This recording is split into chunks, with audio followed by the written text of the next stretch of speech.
Alright, today we'll look at the union, union all, intersect, and except, or also minus commands. Those are all quantity operations and well known from mathematics. They are only applied to the results of the select command. So buckle up and let's go.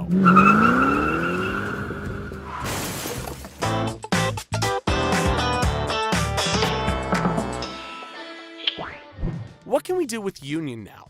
We can connect the results from multiple select commands with each other with union. With join, we have now connected tables with each other. Now we actually combine the data in the columns. So we look at which values are in the one column or in the other column. The mathematicians among you probably already realize that it is just like a union between columns.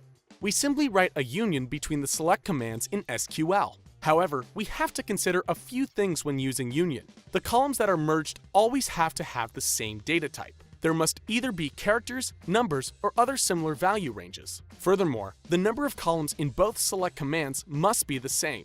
We cannot combine 3 columns with 2 columns. Thus, we can also use a star in select if the number of columns is equal in both tables. The column names do not have to be the same. The summarized column bears the name from the first select command.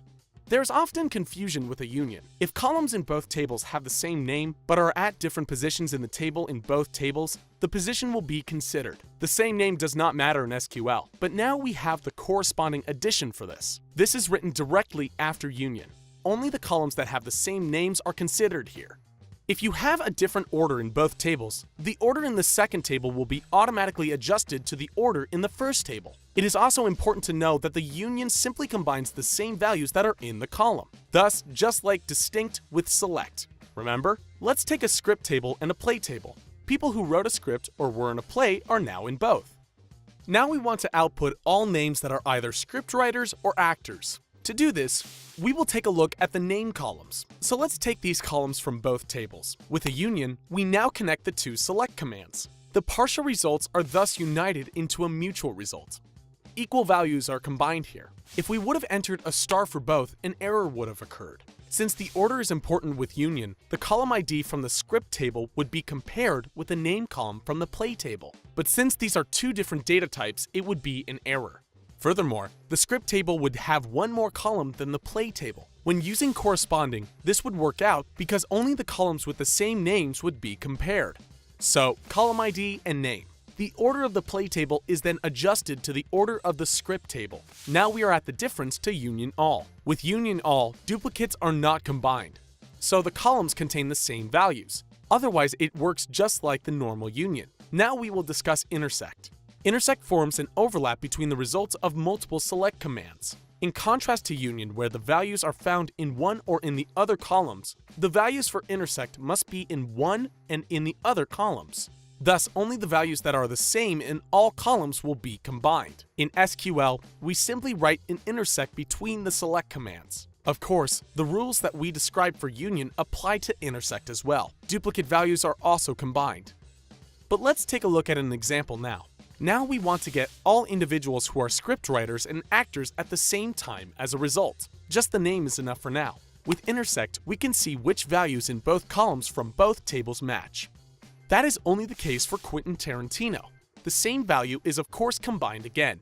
Now it is time for except, also called minus. If we use except, all data from one or multiple columns will be returned if it is only found in the first table. Of course, only after the select command. Shared values that are found in both columns from the tables will be eliminated. Thus, only the values remain that are exclusively found in table 1. Again, for mathematicians, we get a quantitative difference except. We simply write an except or a minus between the select commands in SQL. The results that we have described for union also apply here. Duplicate values from the first table are combined again. But now, it is time for some practice. We want to, for example, output all scriptwriters that have never worked as actors. First, we take the name and the film from the tables again. We add an except between them. Thus, Quentin Tarantino is ruled out because he is in both tables. We are not interested in the other values from the play table. The results are then all entries from the script table without Quentin. Makes sense, right? So what should you remember now? With union, we can combine the results of multiple select instructions with each other. That is therefore a union. The values that are in the one or in the other table or column will be considered. Through the corresponding addition, only the columns that have the same names are considered. The order of the columns with the same name will be adjusted to the order of the first table if necessary. Union all works like union, just that the same values are not summarized. Intersect forms an overlap between the results tables. Only the values that are exclusively in the one and in the other table or column will remain. Through except or minus, the values remain if they are found only in the first table. Alright, that's all about SQL for now. We'll see each other in the next video.